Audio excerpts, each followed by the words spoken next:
우리 아침에 이어서 창세기 49장을 이제 같이 보고자 합니다. 우리가 창세기 49장에 있는 내용들을 보려면 먼저 뒤로 가서 49장 28절을 먼저 좀 짚고 그 다음에 돌아와야 될 듯 합니다. 우리 창세기 49장 28절입니다. 죄송합니다. 28절 제가 한번 읽어드리겠습니다. 이들은 이스라엘의 12지파인데 이와 같이 그들의 아버지가 그들에게 말라고 그들에게 복을 빌었었는데 곧 그들 각 사람의 무엇대로 되어 있습니까? 분량대로 그렇게 축복하였다. 여러분, 우리 같으면 덕담하듯이 다 좋은 말 하면서 마무리할 것 같지 않습니까? 근데 야곱이란 분이 돌이켜보니까 좋은 말 한다고 좋게 되는 게 아니더라는 거예요. 본인이. 잘 아시는 것처럼 자기 아버지 이삭이 에서에게 복을 빌겠다고 그 복을 자기가 가로채겠다고 해가지고 머리를 뒤밀었잖아요. 그리고는 이삭이야 온갖 좋은 말을 다 해줬지 않습니까?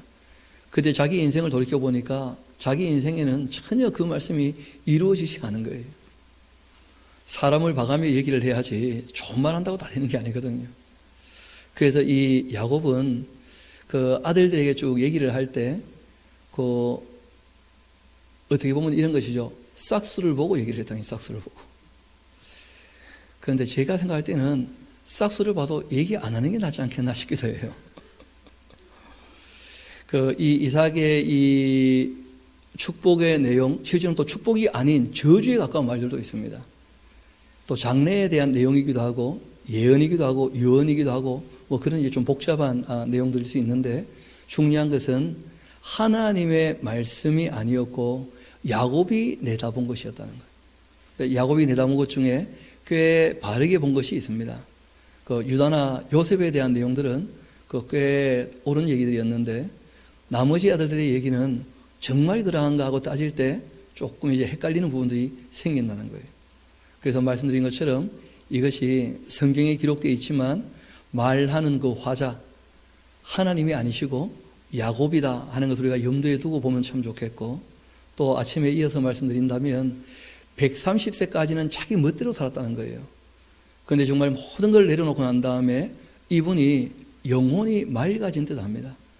영혼이 맑아지니까 사람을 있는 그대로 보게 된 거예요. 있는 그대로. 좀 사람을 볼 때 욕심을 가지고 보면 있는 대로 잘 안 보이거든요. 땀만 가지고 보니까. 근데 욕심을 다 내려놓고 있는 그대로 보면 그 사람이 어떤 사람인지가 보인다는 거예요. 거기에 대하여 또 얘기한 내용들이 있는 것입니다. 그래서 야곱이 자기의 인생을 다 마감할 때 그 아들들에게 남긴 말씀인데 우리가 쭉 한번 살펴보도록 합시다. 49장입니다. 1절. 야곱이 그 아들들을 불러 이르되 너희는 모여라. 너희가 후일에 당할 일을 내가 너희에게 이르겠다 하면서 이제 명확하게 말하는 주체를 밝히고 있죠. 너희는 모여 들으라. 야곱의 아들들아, 너희 아버지 이스라엘에게 들으라. 르우벤, 너는 내 장자지. 확실히 제일 먼저 태어난 아들이고, 그리고 너는 나의 능력이기도 하고, 그리고 나의 기력의 시작이 되는 존재였지. 그리고 실제로 그 동생들에 비해서 먼저 태어났으니까 항상 건장하고 동생들을 이끌고 그랬던 것 같아요. 보니까 위풍이 아주 월등하고 권능이 탁월한 사람이다마는 하고 얘기한 거예요. 물의 끓음 같았었다. 그러니까 사람이 실제로는 이제 명료하게 밝히지는 않았지만 우리가 알죠. 그 음욕이 끌어올랐어 가지고 그래서 이제 문제를 일으켰던 것이죠. 이 서모 빌라를 이제 강간했던 것이었는데, 그런 면에서 너는 탁월하지 못하다. 사람이 아무리 뛰어나도 자기의 감정을 주체하지 못하면 그러면 이제 문제가 생긴다는 거예요. 인격은 지성이 제일 앞서고 그리고 이성이 따라가고 그것을 감정이 결정해야 되거든요. 그게 선택의 자유이지 않습니까? 그러면 이제 의지적으로 실천을 하면 되는 것인데 감정이 앞서게 되어지면 항상 문제가 생긴다는 거예요. 그래서 루벤에 대해서는 그렇게 좀 혹독하게 한마디 한 것이죠. 따끔하게. 너 모든 게 뛰어난 사람인데 감정을 참 주체하지 못하는, 그냥 마음이 가는 대로만 행동해버려서 큰 죄를 지었던 그런 사람이지 않는가. 그렇게 너가 아버지의 침상에 올라 더럽혔기 때문이다. 그래서 너는 탁월하지 못하게 될 것이다. 그래서 그런지 몰라도 이스라엘 나라 역사 가운데에서 루벤이 이제 무슨 역할을 했다는 말이 없고, 루벤의 자손들도 뭐 그렇게 뛰어난 역할을 감당하는 인물들이 나오지 않는 것을 보게 됩니다. 또 시몬, 레위 함께 얘기를 하죠. 여러분 기억나시다시피 그 자기의 딸 디나가 강간당했을 때 이 시몬과 레위가 자기 누이의 그 억울함을 풀어주겠다면서 그 약속은 했었죠. 할례하면 주겠다고. 그래놓고는 이제 그 약속을 어기면서 그 성에 가서 잔혹하게 다 죽이고 또 자기 형제들과 함께 가서 탈취까지 하고 그런 아주 만행을 저질렀거든요. 여러분 아마 그러한 일이 이 야곱에게는 일평생 괴로움이었던 것 같아요. 정말 씻을 수 없는 과오 중에 하나죠. 자기 아들들이 살인자가 되었으니까 그것도 너무 많은 사람을 억울하게 죽였잖아요. 그것이 이분에게는 너무 마음 아팠던 모양입니다. 우리 5절 한번 봅시다. 시몬과 레위는 형제고 그들의 칼은 폭력의 도구다. 내호나 그들의 모의에 상관하지 말아라. 내 영광아 그들의 집회에 참여하지 말아라. 여러분 자기 자녀인데 나는 너희들과 함께하고 싶지 않다는 거예요. 왜냐하면 이 폭력적인 사람들, 혹독한 사람들, 함께하기 부담되는 사람들. 여러분 이런 말을 해서 그런지는 몰라도 실제로 이 시몬 지파는 잘 아시는 것처럼 미디안 광야에서 바알보레 일에 참여했다가 완전히 반토막이 나고 말았죠. 그래도 시몬 지파는 그 가나안 땅 들어가게 되었을 때 자기 땅을 제대로 차지하지 못하고 유다 지파 밑에 깃들어 사는 정도로 그런 식으로 이제 땅을 처음에 얻게 되어집니다. 여러분 그리고 하나님께서 레위 지파를 장자로 삼았다 하고 이제 말씀드렸는데 그는 하나님 입장에서 이제 그럴 수가 있는 것이고 실제로 인간 입장에서 보게 되어지면 레위 지파는 이 땅에서는 자기 소유가 하나도 없어요. 모든 지파에 다 흩어져 살게 된 거예요. 야곱이 얘기했던 것처럼 실제로 다 흩어지고 말았다는 거예요. 48개 성읍에 다 흩어져 살게 되지 않습니까? 그 시몬과 레위. 좀 더 봅시다. 그들이 그들의 그 분노대로, 그러니까 둘 다 감정적인 이야기죠, 그렇죠? 그 맞이는 음욕에 대한 부분들, 그리고 이제 둘째와 셋째는 이 분노에 대한 이야기인데 그 분노대로 사람을 죽이고는 그 혈기대로 소의 발목 힘줄을 끊었기 때문이다. 이런 거 다 우리가 주의해야 될 내용들입니다. 혈기라는 거 문제죠. 예전 제가 이 신학대학 다닐 때 굉장히 친한 친구들하고 함께 그 기도탑에 올라가서 기도하고 했던 그런 기억이 있거든요. 그때는 기도가 뭔지 몰랐으니까 모여서 일단 기도하자 해가지고 올라가는데 문제는 어리니까 기도가 뭔지를 안 배웠으니까 보고 하던 대로 하는 거예요. 그 중에 친구 중에 하나가 혈기 방자였거든요. 그래가지고 이 친구가 기도할 때마다 늘 불렀던 노래가 뭐냐면 우리들의 싸울 것은 혈기 아니 하는데 얼마나 좁혀는지 막 제가 보니까 혈기를 부리면서 혈기 아니요 부르더라고. 그리고 기도에 끝나면요 손이요 피가 범벅이 되는 거예요. 하도 땅을 쳐가지고 뭘 모르니까 막 그게 아주 열정인 줄 알고 좋은 신앙인 줄 알고 저도 뭘 모를 때는 소나무 뿌리 뽑겠다고 아차산 올라가서 지금 생각하니까 아차이죠, 아차. 말씀을 모르니까 뭘 해야 되겠고 해보고 싶으니까 막 이상하게 했던 적이 있었거든요. 근데 그 친구가 생각이 나요. 우리들의 싸울 것은 혈기가 아니다면서 그런데 온갖 혈기를 다 부리면서 땅을 때리고 그렇게 하는 거예요. 그 혈기가 좀 빠져야 되네, 빠져야 돼. 얼마 전에 그 친구하고 통화를 했는데 요즘은 혈기가 많이 빠진 모양이에요. 본인이 목회하는 데는 어른밖에 안 계신대요, 어른밖에. 코로나19 때문에 만나기가 쉽지 않으니까 전화를 하면 그렇게들 우신대요.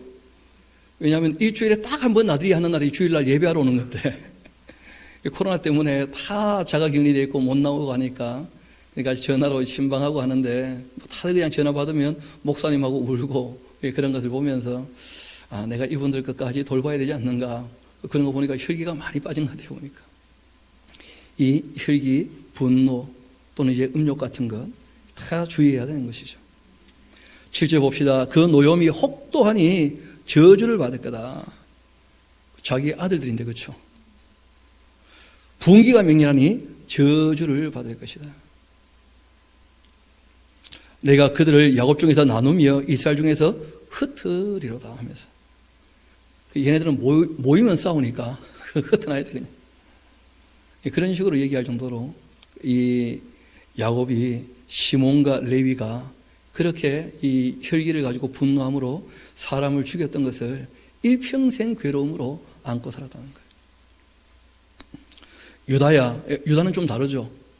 유다는 아버지를 죄송합니다. 잘 속였죠. 동생 팔아먹은 거 몰랐던 모양이에요. 끝까지.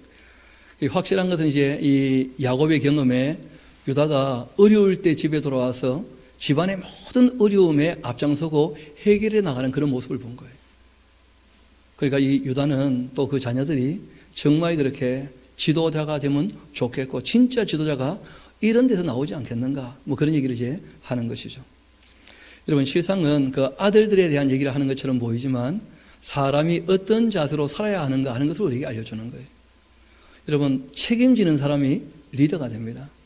리더자는 책임을 질 줄 아는 사람이어야 돼요. 여러분 매사에 책임 안 지는 사람은 앞서 일할 수가 없습니다. 그래서 다윗 같은 인물도 유다 지파에서 나죠. 그렇죠? 그리고 모든 인류의 죄에 대하여 책임을 지신 분이 누구십니까? 예수님. 그래서 그분이 바로 만왕의 왕이신 거예요. 모든 걸 책임지시는 분이시니까 사랑으로. 유다 지파 한번 봅시다. 유다야 너는 너의 형제 중에 찬송이 될지라. 이 예후다 유다 하는 말이 여호와께 찬양하라 그런 것이거든요. 너도 형제에게 찬송이 될 것이다. 너의 손이 내 원수의 목을 잡을 것이고 내 아버지의 그 아들들이 내 앞에 절하리로다. 왜냐하면 너가 모든 일에 앞장서니까. 유다는 사자 새끼다.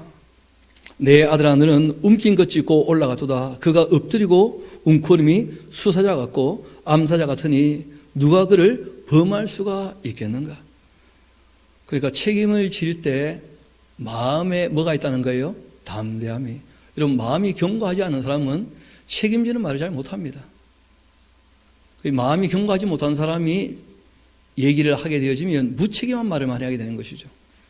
그러니까 책임을 지기 위해서 마음을 팍 다져먹는 거예요. 그러니까 책임질 수 있는 말만 하는 거라 이 사람은. 좀 더 이어봅시다. 그렇기 때문에 이 규라고 하는 것이 지휘봉이죠. 지휘봉. 그 규가 유다를 떠나지 아니하며 통치자의 그 지팡이가 그 발 사이에서 떠나지 아니하기를 실로가 오시기까지 이르리니. 여러분 이 번역이 참 쉽지 않은 것인데 실로까지도 오신다 그런 표현으로 이해할 수도 있다는 거예요. 이 실로라고 하는 말은 샬라라고 하는 말에서 왔는데 이 샬라, 샬롬 뭐 그런 거예요. 그 평안한 안정된. 그러니까 실로라고 하는 말은 무슨 말이냐면 안정을 주는 존재라 그런 뜻이에요. 평안을 주는 존재. 사랑으로 책임을 지면 누군가에게는 평안을 주고 안정을 허락해 주는 것이죠. 그래서 많은 이 학자들은 이 실로란 말이 원래는 지명으로 쓰이는 곳이기도 하거든요. 그런데 어떤 존재에 대하여 쓰이게 되었다면 그 참 이스라엘에게 평강을 주고 안정을 줬던 이가 누구겠는가? 그게 다윗 왕이지 않겠는가? 다윗 왕. 유다 지파에서 나는. 그리고 또 신약까지 가서 얘기하는 사람들은 그 예수님 얘기하는 거 아니겠는가? 뭐 그렇게까지 얘기하는 이 실로. 그래서 예수님의 별명 중에 하나가 실로다. 뭐 그렇게 이제 얘기하는 경우도 있죠. 이어봅시다. 그 다윗 이 유다 지파에서 나타난 거 꼭 기억하시면 좋겠습니다. 그에게 모든 백성이 복종하게 될 것이다. 그 책임을 지는 사람, 마음이 담대한 사람, 그런 사람이 앞에서 이끌어가는 사람이 되는 것이죠. 그 나귀를 포도나무에 메고 그 암나귀 새끼를 아름다운 포도나무에 메게 될 것이고 또 그 옷을 포도주에 빨고 그 복장을 포도즙에 빨리로다. 여러분 포도주에다가 옷 빨면 엄마한테 등짝 스매싱 맞겠죠. 이런 것들은 이제 풍요로움에 대한 표현이에요. 풍요로움에 대한. 얼마나 풍요로우면 그러겠는가 뭐 그런 것이죠. 그리고 그 눈은 포도주로 인하여 붉겠고 그 이는 우유로 말미암아 희게 될 것이다 하면서 아주 시적으로 표현했는데, 이 유다가 앞장서서 모든 일을 책임지고 그 모든 백성들을 잘 거느릴 정도로 자기 형제들을 그렇게 하고 있으니까, 그러면 더 그럴 만한 수고한 만큼의 그 대우를 받지 않겠는가 하는 그런 얘기를 하신 겁니다. 스불론은 해변에 거주할 텐데 그곳은 배를 매는 해변이라 그 경계가 시돈까지 이어질 것이다. 여러분, 스불론이 그 차지한 땅은 지중해와 접하지 않은 곳이에요. 그런데 그 시돈을 넘어서면 지중해가 또 나오거든요. 그래서 시돈을 넘어서서 배 매는 해변에 땅을 갖게 되는 것 아닌가, 뭐 그렇게 보기도 합니다. 쉽게 말하면 이 야곱이라는 사람이 가나안 땅에서 많이 이렇게 돌아다녔지 않습니까? 그러면서 하나님이 이 땅을 주신다고 하는데 여기는 아들 중에 누가 가지면 좋겠다, 이런 마음도 문득문득 있었던 모양이에요. 이 스불론 같은 애는 이 땅을 가지면 좋겠다, 시돈 바로 밑에 거기 있는 이 평야를 가지면 좋겠다, 갈릴리까지. 근데 실제로 거기가 스불론 땅이 나중에 되거든요. 그래서 그런 마음이 있었는가 싶기도 해요. 좀 더 봅시다. 이사갈은 양의 우리 사이에 꿇어앉은 건장한 낙이다. 그 이사갈 지파는 평원 쪽을 차지하게 되어지거든요. 그리고 거기에 목초지가 이렇게 되는 것이죠. 그는 쉴 곳을 보기 좋게 여기고 토지를 보고 아름답게 여기고 어깨를 내려 짐을 메고 앞제 아래에서 섬기려다. 이 앞제 아래에서 섬긴다 하니까 이게 조금 부정적으로 보이게 되는데 그런 표현이 아니고, 이분은 전쟁하지 아니하고 농사를 지어서 세금을 잘 바치는, 실제로 보면 최고의 국민이요, 최고의 국민. 그래서 그 말씀하신 그대로 이 이사갈 지파는 그 평원에서 그렇게 이제 농사 짓고 목축하는 그런 이 땅을 차지하게 됩니다. 어떻게 보면 스불론이나 이사갈 같은 사람은 참 평온함에 대한 그런 이 얘기를 하고 계시는 것이죠. 반면에 이런 단이란 말 자체가 심판이라는 뜻이에요, 심판. 그래서 단은 이스라엘 한 지파같이 그 백성을 뭐 할 거라고요? 심판할 거다. 그래서 남에 대하여 자꾸 판단하게 되어지면 그러면 남을 무는 사람이 되는 거죠. 왜냐하면 공의와 정의로 판결하면 참 좋겠는데, 그래서 단에 대해서는 그 안 좋은 말이 따라 나옵니다. 단은 길섭의 뱀이고 샛길의 독사다. 말굽을 물어 그 탄자를 뒤로 떨어지게 할 것이다. 여호와여, 나는 주의 구원을 기다립니다. 우리 꼭 기억합시다. 예수님 말씀도 용사는 사람이 뭘 받게 되는 거예요? 용서를 받게 되는 거예요. 긍휼히 여기는 사람이 긍휼히 여김을 얻게 되는 거예요. 이 긍휼이 심판을 어떻게 합니까? 이긴다는 거예요. 그러니까 아마 그 야곱이 볼 때 다는 자꾸 자기 형제들을 판단하던 모양이라, 뭐라고 이름처럼. 그러니까 하나님의 구원을, 긍휼을 기대합니다. 그런 얘기를 하십니다. 그런데 이 내용 때문에 그랬는지는 몰라도 우리가 오늘 잠깐 봤던 요한계시록에 단 지파가 없잖아요. 므낫세 지파가 있고 요셉 지파가 나오고. 그러니까 우리의 신앙 선배들이 단 지파가 이런 예언이 있어가지고 단 지파에서 뱀의 새끼 적그리스도가 나오지 않느냐, 뭐 이런 식으로 이제 얘기를 하게 된 것입니다. 여러분, 그런데 우리가 지금 쭉 읽어 나가기도 하겠지만 이스라엘 할 때는 므낫세와 에브라임은 야곱이 임의로 정한 지파이고요. 실제로는 요셉이 한 지파이고, 그리고 레위가 그 지파에 들어가고 12지파가 되려면 단 지파가 들어가는 거예요, 원래가. 그렇지 않습니까? 그래서 그 므낫세와 요셉이 나왔을 때 에브라임을 잘못 써서 요셉으로 썼다, 이렇게 보기는 쉽지 않다는 거예요, 오히려. 그래서 제가 봤을 때는 요셉 지파가 오히려 옳고 그 단 지파를 잘못 써서 므낫세로 적지 않았겠는가, 이렇게 보이기도 한다는 것입니다. 그거는 알아서 생각하시면 될 텐데, 여하튼 우리 선배들은 이 단 지파에 대해서 이런 이 야곱의 말 때문에 단 지파에서 적그리스도가 나오지 않는가, 뭐 이렇게까지도 봤다는 거예요. 제가 보기에는 그건 너무 좀 심한 해석이지 않겠나 싶습니다. 여하튼 이 야곱의 얘기는 단은 심판자가 되어서 그 형제들 자꾸 이렇게 무는 그런 사람 같아서, 그렇게 이 단의 후예들도 자기 형제들을 그렇게 괴롭히지 않겠는가, 그래서 이분이 한 말씀 하신 거예요. 여호와의 구원을 기대합니다. 기다립니다. 그래서 우리가 신약에 와서 말씀하셨던 대로 심판을 이기는 것은 긍휼이니까, 자비니까, 용서니까 꼭 염두에 두시면 좋겠습니다. 19절 봅시다. 갓은 군대의 추격을 받지만 도리어 그 뒤를 추격하리로다. 이게 다예요. 쫓길 때도 있겠죠. 쫓아갈 때도 있겠고. 제가 보니까 갓에 대해서는 너무 무성의한 거 아닌가 싶어요. 아니, 아버지 좀 말씀 더 하시지 그래. 그 실제로는 뭐 더 많이 말을 했을 거라고 저는 봅니다. 그런데 이제 남아있는 내용이 이 정도이지 않겠나 싶어요. 아들에게서 나는 먹을 것은 기름진 것이라 그가 왕의 수라상을 차릴 것이다. 아셀도 실제로 그 땅이 이 평야 쪽에 차지하게 되어지니까 풍요로운 것이죠. 납달리는 노인 암사슴인데 아름다운 소리를 발하는도다. 그래가 어떻게 하라는 거예요, 대체? 여기서 연예인들이 많이 나오는가? 여하튼 그런 정도의 얘기를 한 거예요. 반면에 이제 유다와 함께 요셉에 대해서는 할 말이 많으셨어요. 그러니까 이 유다를 또 요셉을 어떻게 했다는 거예요? 특별히 생각했다는 거예요. 이 야곱이란 분이. 요셉은 무성한 가지고 이 샘 곁에 무성한 가지인데 그 가지가 담을 넘었다. 활 쏘는 자가 그를 학대하며 적개심을 가지고 그를 쏘았다. 그러나 이 요셉의 활은 도리어 굳세며 그 팔은 힘이 있으니 이는 야곱의 전능자 이스라엘의 반석인 목자의 손을 힘입었기 때문이다. 늘 이 요셉은 하나님의 도우심을 받아서 그렇게 승리하는 삶을 살지 않겠는가, 이런 얘기를 하신 겁니다. 내 아버지의 하나님께로 말미암나니 그가 너를 도우실 것이고 젖는 자로 말미암나니 그가 너에게 복을 주실 것이라.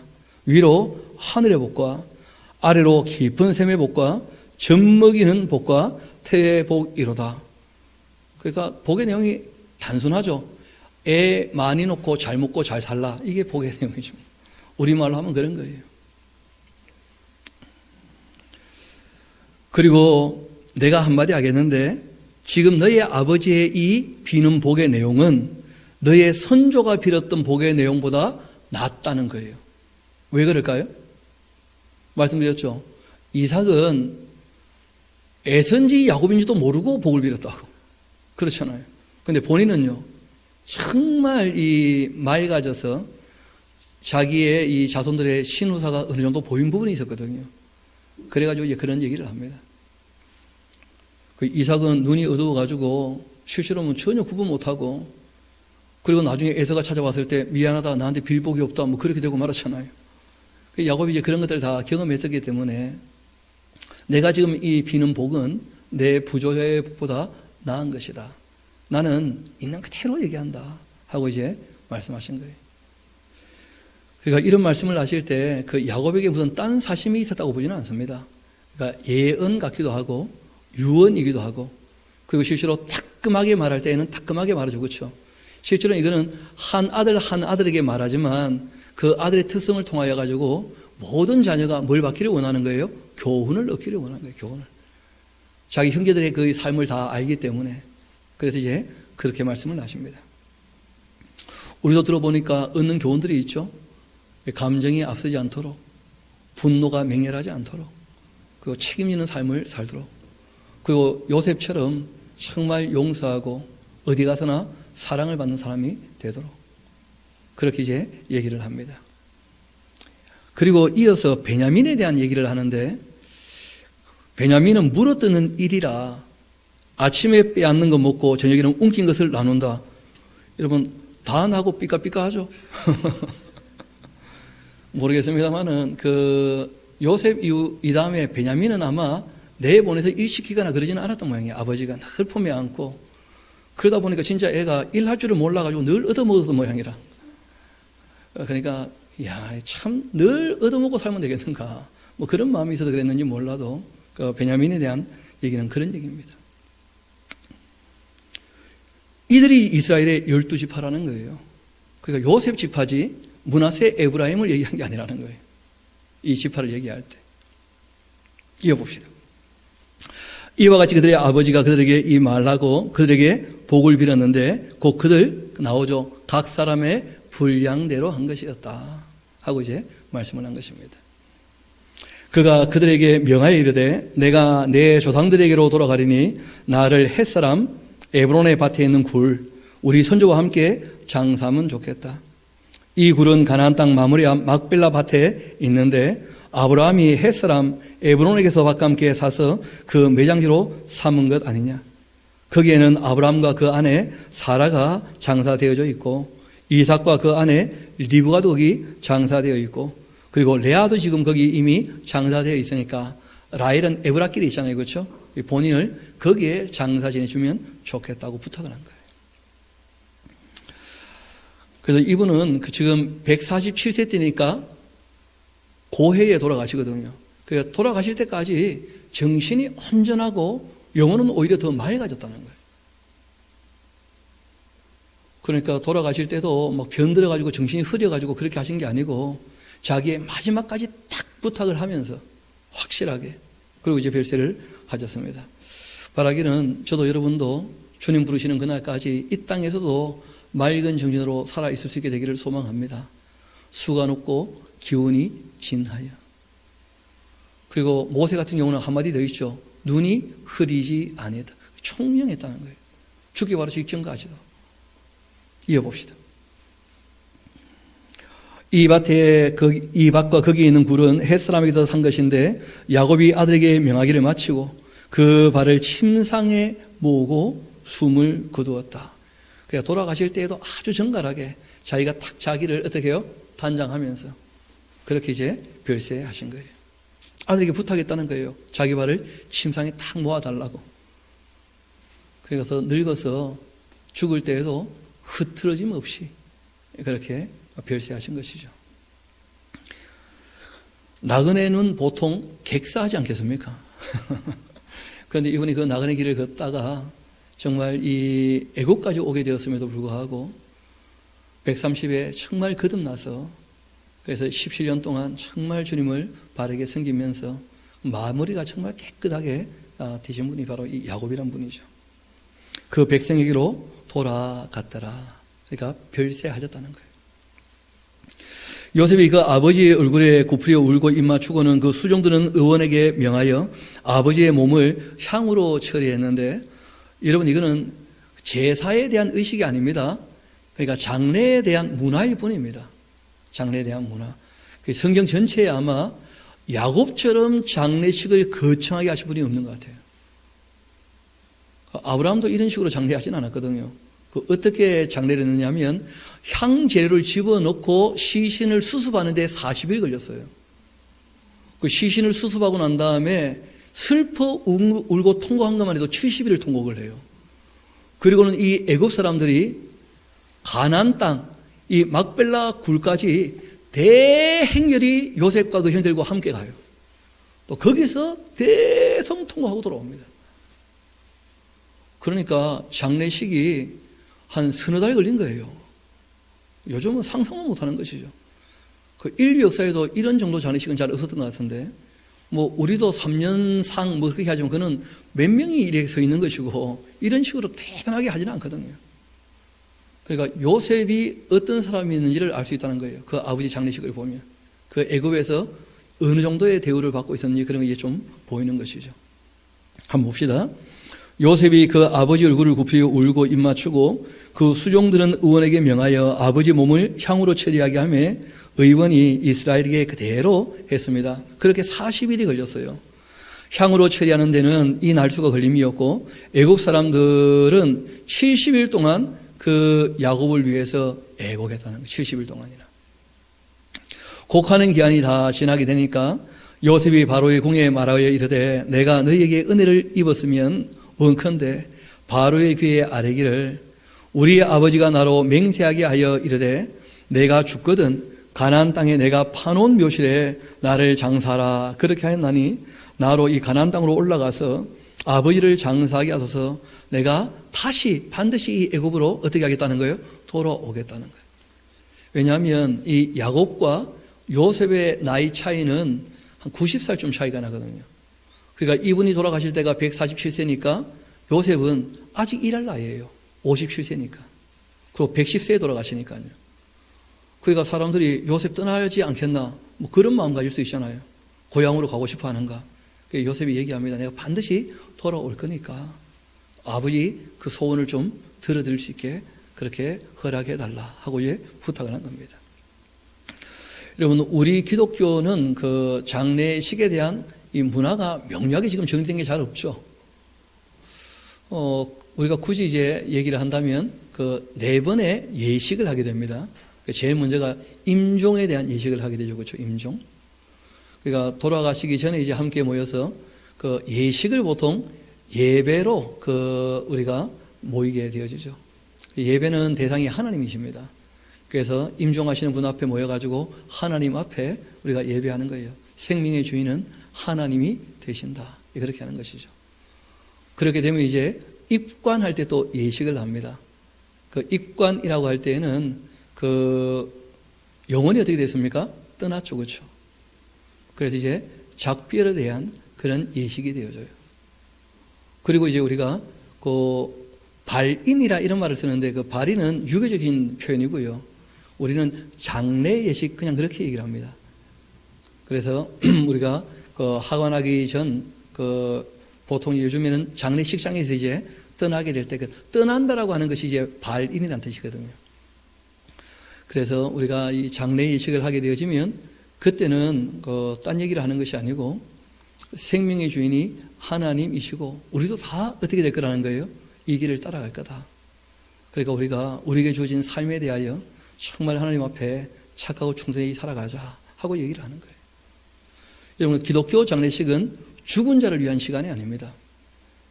여러분, 이전에 예수님의 부활에 대해서 알지 못했을 때에는 죽음이 너무나 슬펐고 괴로웠고 아팠고, 그래서 거의 모든 장례식은 망자라 그러고 그렇죠.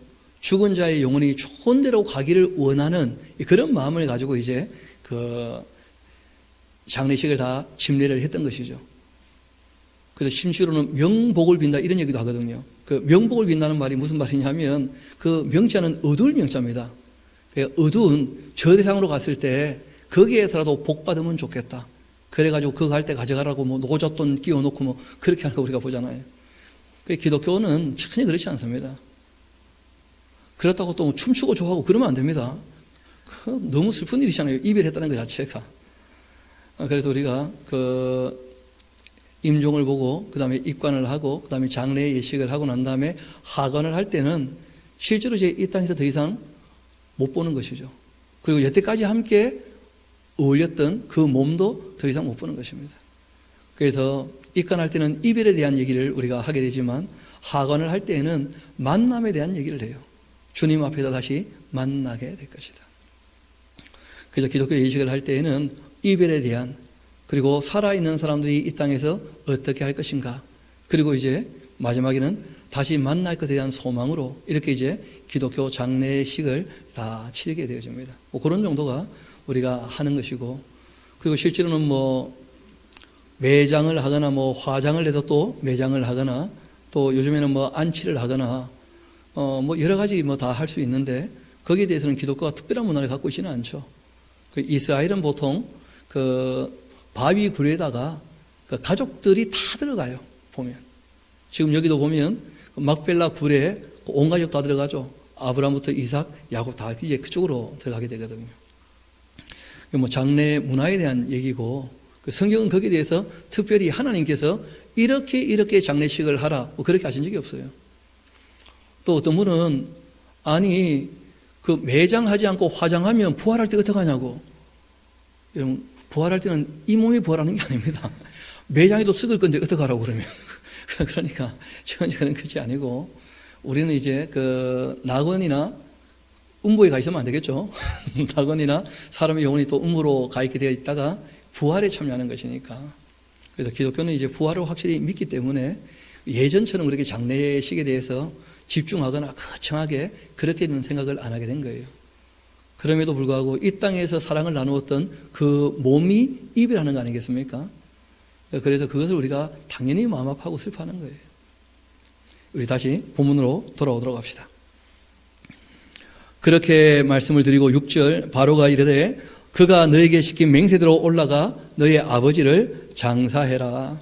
요셉이 자기 아버지를 장사로 올라갔고 바로의 모든 신하, 바로궁의 원로들, 애굽 땅의 모든 원로, 그리고 요셉의 온 집, 또 그 형제들, 그 아버지의 집 그와 함께 올라가고 그들의 어린 아이들과 양떼 소떼는 다 고센 땅에, 왜냐하면 워낙 먼 길이니까, 그러니까 이제 애들은 그 다 남겨두고 돌아올 거니까 양떼 소떼도 다 남겨두고 그렇게 올라갑니다. 병거와 기병이 요셉을 따라 올라갔고 그 때가 심히 컸다는 거예요. 왜냐하면 그 장례식을 할 사람만 올라가면 안 되죠. 그들을 지키고 보호할 군사들도 다 함께 따라 올라가는 것이니까 그 대단한 행렬이었던 겁니다. 그들이 요단강 건너편 아닥 타작마당에 이르러 거기서 크게 울고 애통하고 요셉이 아버지를 위하여 7일 동안 또 거기서 애곡을 했다는 거예요. 그 땅 거민 가나안 백성들이 아닥마당의 애통을 보고는 이르되 야, 왜 애굽 사람들이 이 막벨락을 여기까지 와서 애통을 하나? 그렇게 해가지고는 그 이름을 아벨 미츠라임이라, 미츠라임이란 말이 그 히브리 말로 이집트를 미츠라임이라 그렇게 얘기하거든요. 그러니까 이집트 사람들이 여기 와서 그렇게 울었다. 그러면서 이제 그 땅 이름을 또 별명으로 붙였다는 것이죠. 그 요단강 건너편이었고 야곱의 아들들이 아버지가 그들에게 명령한 대로 그를 위해 따라 행하여 그를 가나안 땅으로 메어다가 마므리암 막벨라 밭굴에 장사했는데 이는 아브라함이 해쪽 속 에브론에서 밭과 함께 사서 매장지를 삼은 곳이었고 요셉이 아버지를 장사한 후 자기 형제와 호상꾼과 함께 애굽으로 돌아왔더라. 이런 거 우리가 뭐 살짝 그냥 스쳐 지나왔는데 강 건너편이다 이런 얘기 나오죠. 요단강 건너편. 그래서 아마 이 창세기라는 책이 처음 기록되었던 그 원형은 그 요단강 동편에 있을 때 이 모세가 적지 않았겠는가 보통 그렇게 봅니다. 그래서 이 모든 이야기에 대해서 지금 강 건너편 이 야곱이 묻혀 있는 그 땅, 그 가나안 땅이 원래 하나님께서 우리에게 아브라함과 이삭과 야곱에게 그 자손에게 주겠다고 약속하신 땅이고 이제 우리가 들어가야 한다. 뭐 이런 것이겠죠. 그래서 강 건너편 하는 표현이 그 잠깐 스치듯이 나온 겁니다. 이어봅시다. 요셉의 그 형제들이 그들의 그 아버지가 죽었음을 보고 말을 합니다. 여러분 이게 참 가슴 아픈 얘기인데 요셉은 얘기했잖아요. 나를 이리로 보낸 자는 당신들이 아니고 하나님이시라고. 그런데 형들은 자기들이 행한 일이 너무 악하기 때문에 거기에 대해서 마음을 지울 수가 없는 거예요. 그래서 와서 뭐라고 하느냐 하면 요셉의 형제들이 그들의 그 아버지가 죽었음을 보고 말하되 요셉이 혹시 우리를 미워하여 우리가 그에게 행한 모든 악을 다 갚지나 아니할까 염려했다는 거예요. 그러면 용서를 받았는데 마음의 해결이 안 된 사람이 있어요. 늘 그게 두려운 거라 두려워. 요셉에게 그 말을 전하러 가서 이르되 당신의 아버지가 돌아가시기 전 명령하여 이르시기를 너희는 이같이 요셉에게 말해라. 내 형들이 너에게 악을 행하였을지라도 이제 바라건대 그들의 그 허물과 죄를 용서하라. 그렇게 하셨습니다. 진짜 그랬겠습니까? 그런데 요셉은 그런 부분에 관하여 너희가 뭐 말을 올바르게 한다 틀리게 한다 그런 거 따지지 않고 말을 하게 된 경위, 그 진위보다 더 중요한 것이 경위예요. 왜 그런 말을 하는지. 워낙 두려우니까 그런 말 하는 거 아니겠어요? 그래서 뭐라고 얘기하시느냐 하면 당신 아버지의 하나님의 종들인 우리 죄를 용서하소서 그렇게 했더니 요셉이 그들이 그에게 하는 말을 다 듣고는요 정말 슬피 울었습니다. 그리고는 그 형들이 또 친히 와서 요셉의 앞에 엎드려 이르되 우리는 당신의 종들입니다 했더니 요셉이 그들에게 이런 말을 하죠. 두려워하지 마십시오. 그 형들이 얼마나 두려워하면 아버지 이름까지 이야기하면서 살려달라고 비는가. 그게 너무 마음 아팠다는 거예요. 자기는 이미 17년 전에 다 해결됐다고 봤거든요. 근데 알고 보니까 형들은 해결이 안 됐던 거라. 너무 미안해서. 여러분, 예수님 앞에서 나와서 우리가 그 죄를 잡아오고 회개하고 죄 사함 받았다라고 할 때에도 그 아래였으면 이제 죄를 벗어버리고 악을 행하지 말아야지 똑같은 얘기를 또 하고 또 하고 또 하고 잘하는 게 아니라는 거예요. 요셉도 참 그 마음이 아팠어요. 형들이 그 얘기를 할 때. 용서를 했는데 용서를 안 받아들인 것이니까. 이어봅시다. 그 19절이 굉장히 중요합니다. 우리 같이 한번 읽어볼까요? 시작. 요셉이 그들에게 이르되 두려워하지 마소서 내가 하나님을 대신하리이까. 심판은 누가 하신다는 거예요? 하나님께서 알아서 하실 것이고 나는 더 이상 어떻게 할 마음은 전혀 없다는 거예요. 당신들은 나를 해하려 했지만 하나님은 그것을 손으로 바꾸셔서 오늘과 같이 많은 백성의 생명을 구원하게 하시려고 하신 것 아닙니까? 우리가 하나님의 경륜 안에 있다면, 섭리 안에 있다면 그러면 하나님께서 이에 대하여 심판하실 것이고 저는 더 이상 어떻게 할 마음 전혀 없습니다. 당신들은 두려워하지 마소서 내가 당신들과 당신의 자녀를 기르겠습니다 하고는 그들을 그 강고한 말로 위로했다. 그렇게 되어 있습니다. 여러분 그렇게 이제 이 요셉이라는 사람은 야곱하고 57년을 같이 산 거 아닙니까? 그리고 110세에 돌아가시니까 아직 53년 더 사신 거예요. 근데 뭐 53년 동안 살았던 이야기는 전혀 나오지 않고 바로 이제 요셉 장례식을 합니다. 그러니까 성경이 하고자 하는 얘기가 있다는 거예요. 성령님의 감동으로 기록되었던 이 말씀은 우리에게 하고자 하는 얘기가 있다는 거예요. 제일 먼저는 창조 이야기죠. 제일 먼저 나오는 얘기가.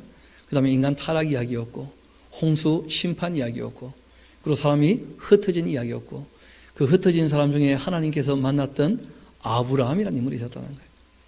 그리고 하나님께서 그 아브라함을 만나고 그를 통하여 계획을 세웠죠. 그리고는 이삭, 야곱, 요셉까지 이제 그 역사를 이어가시면서 애굽에서 이제 그들을 분리셔가지고 우리가 다음 시간에 애굽에서 또 나오는 얘기를 하게 되겠죠. 그렇게 해서 가나안 땅에서 제사장 나라 삼으시려고 하는 그 하나님의 이제 큰 이 일이 그렇게 이루어지게 되는 것입니다. 여러분 이 창세기라고 하는 책은 어떤 책이냐면 하나님 이외의 모든 만물의 기원을 기록하고 있는 책이에요. 이 창세기는 정말 66권 중에 시작인 것처럼 모든 것의 시작을 얘기합니다.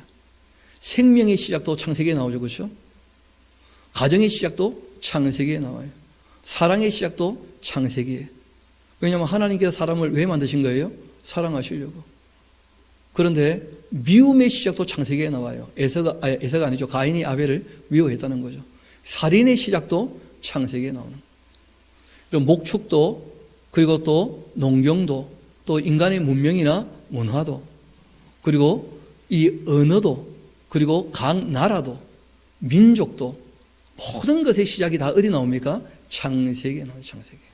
이 창세기는 모든 것의 기원의 책이네. 기원의 책. 그리고 우리가 잊지 말아야 될 것이 뭐냐면 에덴 동산에서 너희가 이것을 먹는 날 정령 죽으리라 하셨는데 창세기는 죽음에 대한 이야기가 제일 많이 나오는 책이에요. 아담부터 노아까지 다 죽었다는 거예요. 노아부터 아브라함까지 다 죽었다는 거예요. 이삭도 죽었다는 거예요. 야곱도 돌아가셨다는 거예요. 요셉도 어떻게 되는 거예요? 별세하시는 거예요. 그래서 사탄은 결코 죽지 아니하리라 그렇게 얘기를 했는데 잠시 사탄의 말이 옳은 것처럼 보여도 결론적으로는 누구 말씀이 옳습니까? 하나님 말씀. 그래서 우리가 이 땅에 살아갈 때 눈앞에 있는 자그마한 이익을 추구하는 것이 그래서 위험하다는 거예요. 눈앞에 있는 자그마한 이익이 잠시는 달콤하죠. 그게 이익이 되지 않는다면 왜 추구하겠습니까? 그런데 거기에 대하여 반드시 뭐가 있다는 거예요? 대가가 있다는 거예요. 하나님의 심판이 있다는 거예요. 이 땅에서는 그 심판이 온전하지 않다 할지라도 반드시 하나님의 심판이 있다는 거예요. 그걸 성경은 우리에게 기억하라 하고 말씀하십니다. 우리 마지막 부분 같이 한번 읽어보도록 합시다. 요셉이 그 아버지의 가족과 함께 애굽에 거주하여 110세를 살았고 에브라임의 자손 3대를 보기도 했고 므낫세의 그 아들 마길의 아들도 요셉의 스라에서 양육되었었다. 요셉이 그 형제들에게 이르되 나는 죽을 것이나 하나님께서 당신을 돌보실 것입니다. 여러분 어디서 들어봤던 얘기죠. 야곱이 그런 얘기 하잖아요. 야곱이 요셉한테 나는 이제 너를 떠나지만 하나님이 너를 돌봐 주실 것이다. 신앙인들이 남기시는 말이라면 이런 것일 겁니다.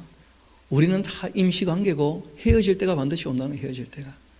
그러나 우리가 피차 어디 있든지 간에 우리 하나님께서 저와 여러분을 돌봐주시기를 소망합니다. 하나님의 돌보심이 꼭 필요한 거예요. 그래서 모든 인생을 마치고 그리고 죽음을 눈앞에 두게 되었을 때 정말 자녀들에게 남길 수 있는 한마디 말이 있다면 나는 떠나지만 하나님께서는 사랑하셔서 너희를 돌보아 주실 것이다. 그렇게 얘기를 남긴 거예요. 형제들에게도 똑같이 얘기하는 것이죠. 하나님이 반드시 당신들을 돌보시리니 당신들은 여기서 내 해골을 메고 올라가겠다. 그렇게 말씀을 하십시오 하고 얘기를 한 겁니다. 우리 한번 여호수아서 24장 같이 한번 가봅시다. 여호수아서 24장.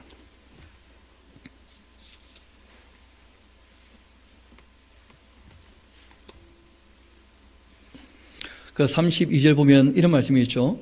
또 이스라엘 자손이 애굽에 가져온 요셉의 뼈를 세겜에 장사했다. 오늘 아침 우리가 세겜에 대한 얘기 잠깐 나누었었죠. 원래는 그 지명으로서 세겜을 얘기한 것은 아니었고 한몫 더 주는 것이다 했는데 그런데 그 발음이 또 세겜이거든요. 그래서 그랬는지 이 세겜을 얻는 거예요.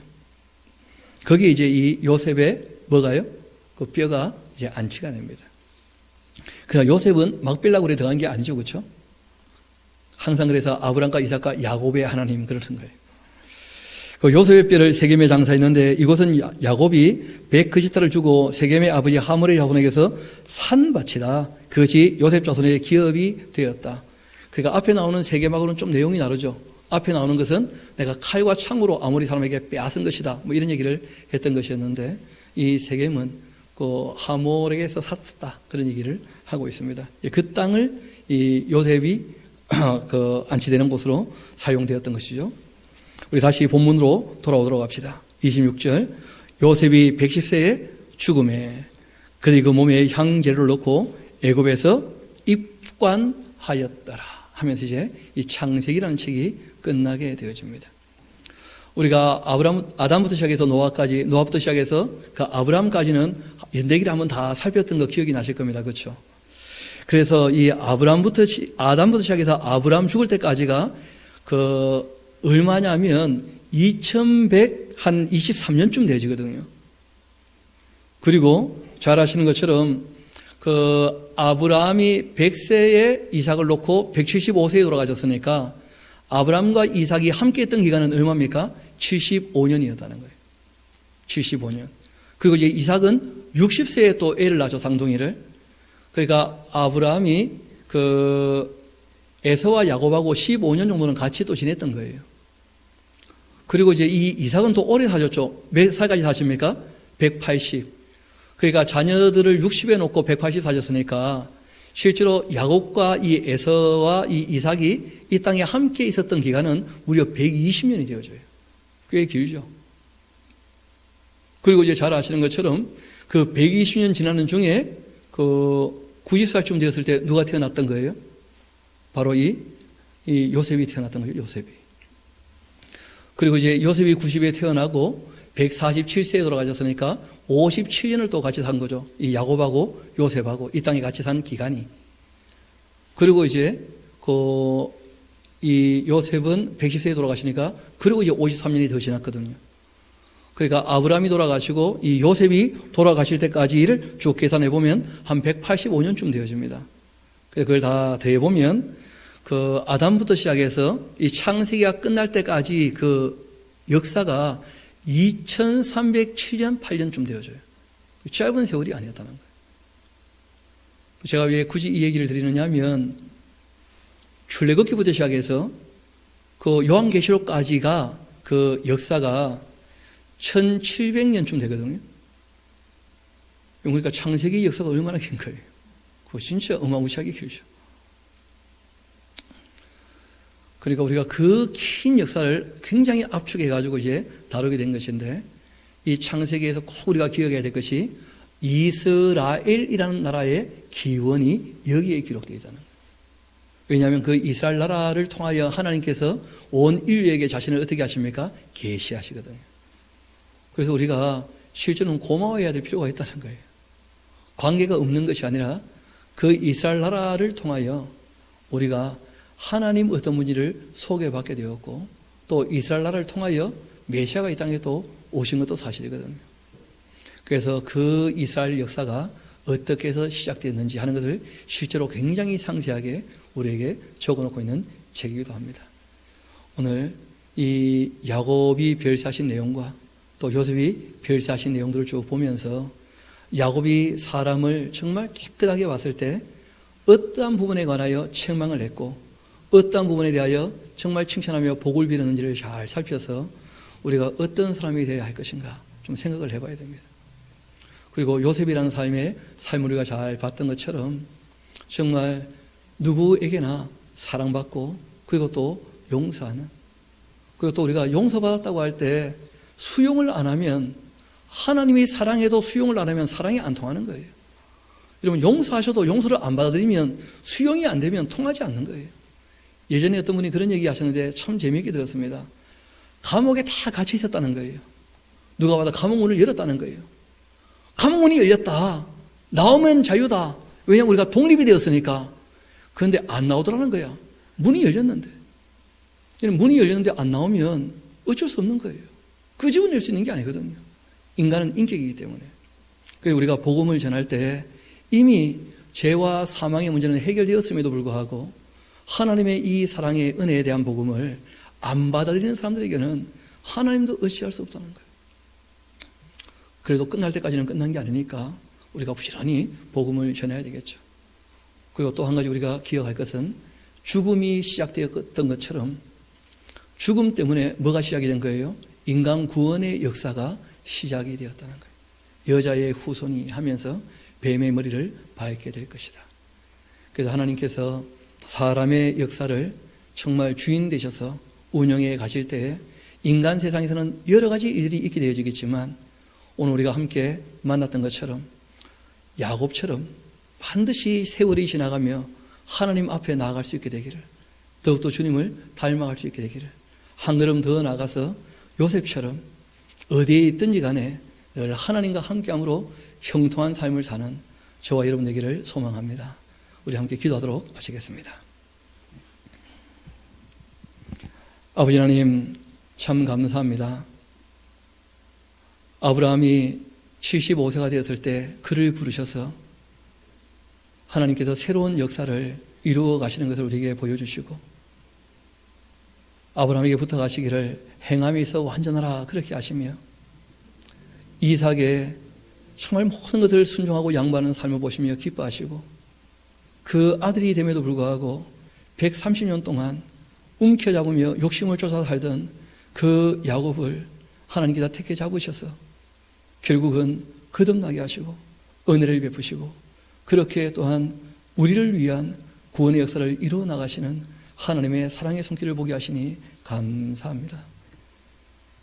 그리고 또한 하나님께서 일하시는 중에 요셉처럼 겸손하게 정말 맡은 바 자기의 역할을 잘 감당하며 예의 바르게 분수에 넘치지 않게 정말 모든 사람들이 볼 때 하나님께 영광이 될 만한 삶을 삶으로 하나님께 영광이 되었던 요셉을 통하여 우리에게도 어떻게 살아야 될지를 알게 하신 것 감사합니다. 바라오케는 우리의 삶도 아브라함처럼 이삭처럼 주변의 사람들이 우리를 통하여 주님을 발견하며 하나님께 영광을 돌리고, 야곱처럼 반드시 변화되어져서 거듭난 삶을 살 수 있도록, 그리고 요셉처럼 정말 하나님께로 사랑받을 뿐 아니라 사람들로 사랑을 받으며 그렇게 빛된 삶을 삶으로 하나님께 영광되는 삶을 살기를 소망하오니 아버지 하나님, 우리의 삶을 끝까지 인도하여 주옵소서. 모든 것을 주님께 의탁합니다. 감사드리며 우리의 구주가 되시는 예수님 이름으로 기도합니다.